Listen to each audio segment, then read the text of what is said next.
There's a lot of ridiculous stuff that goes on. There's a lot of stuff that you can't control. I'm late to the party.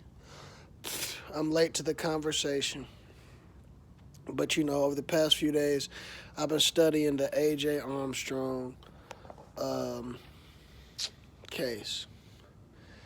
And it's just sad how, innocent people get thrown in jail, videos put out, news reporters, all different people capitalize on your story, make money while you're fighting for your life, while you're proving to 12 people that don't even know who you are, haven't been in your shoes, haven't been in any type of walks of life like you have, get to judge you and tell you whether you're innocent or you're not.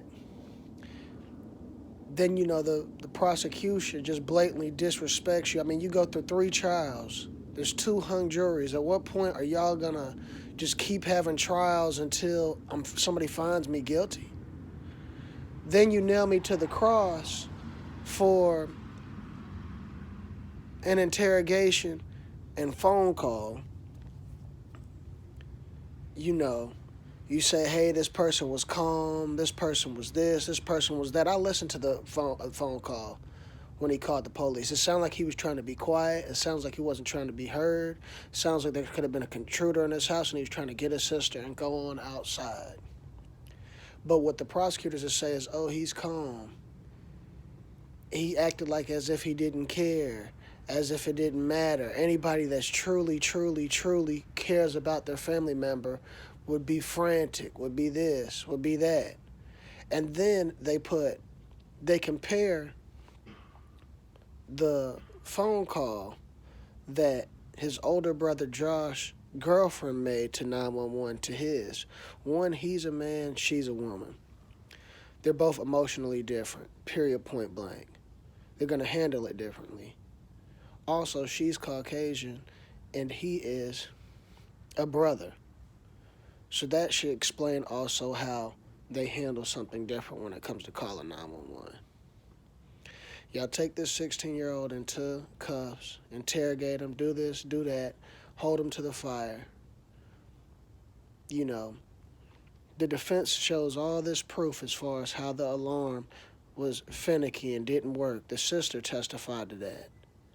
But then these prosecutors, after they get the guilty verdict, basically say, hey, the person we questioned from alarm.com about the about the alarm, all of that stuff didn't matter. And then they also go to say, hey, we actually got the right specialist for alarm.com that was able to break it down and explain this and explain that.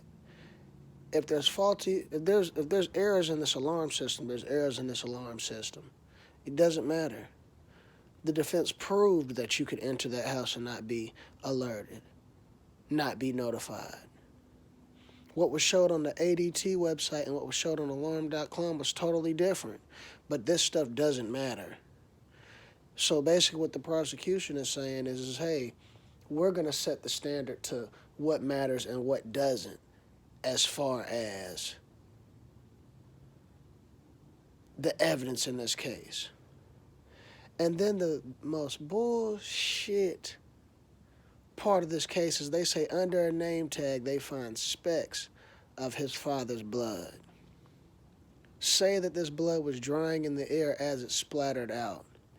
Didn't catch on to it now, but 7 years later catch on to it. And that's just supposed to be cool. And then the reality of it is let's say that's all true. That means the police make those kind of errors. They make 7-year mistakes or 7-year lookovers. Think about that. You overlook that evidence for 7 years and then decide to, go back and look. Hours before the case, a day before the case, whatever the shit may be. And what sickens me is you have all of this evidence stacked up against the prosecution as far as the bullshit that they're doing. And then they'll sit there and say in front of this man and his family, hey, I'm trying to be the voice of his mother and show that he's guilty. You show personal conversations and text messages that he has with his mother. Look at what she calls him. Look at what she says about him. You play on the drawer's heartstrings. And you basically say that, hey, fingerprints, gunpowder residue doesn't truly matter. We never truly have that stuff. That is so cap and so bullshit. And then you say that the crime scene was 16-year-old worthy. I mean, it just points at a 16-year-old. Look at all the bullshit. Look at all, but there's no evidence there's no true evidence that ties him to killing them. It's all circumstantial. And then you say the circumstantial evidence is so strong that you should be able to go off that. First of all, if a 16-year-old kills somebody and there's no evidence to tie him to it, that doesn't sound like a 16-year-old crime scene, like it's just so easy to depict. That sounds like more of a strategical crime scene, more of a strategical murder. All of the bullshit that these prosecutors and these DA offices and DA agents and whatever the fuck you want to call them do to just throw brothers and sisters in jail when they're innocent is BS. Then you say on national TV you don't know why the family is going to roll with them. Because who else is going to roll with them? You sat out there and tarnished this kid's name, practically ruined his life, and now he's sitting in jail for something that he didn't do. Because he's nervous talking to y'all, going back and forth with y'all. Then I hate how everybody in the comments and how everybody keeps saying, oh, if my parents were dead, I'd be crying now. I'd be falling over, blah, blah, blah. There's not a real rule book to this shit. Those are unwritten rules.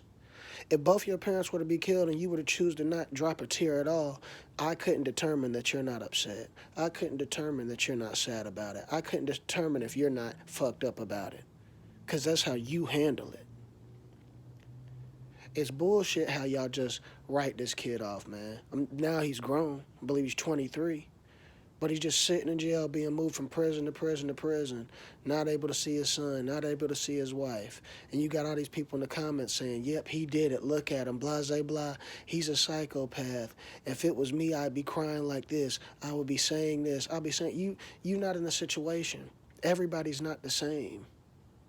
You react how you want to react, period, point blank.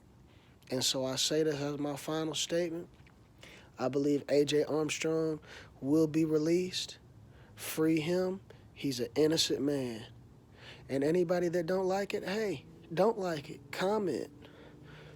Put what you want to put down in the comments. I'm here all for it. But one thing I don't like is the fact that people just write this kid off. I don't care how many views I get. Free A.J. Armstrong. He is an innocent man.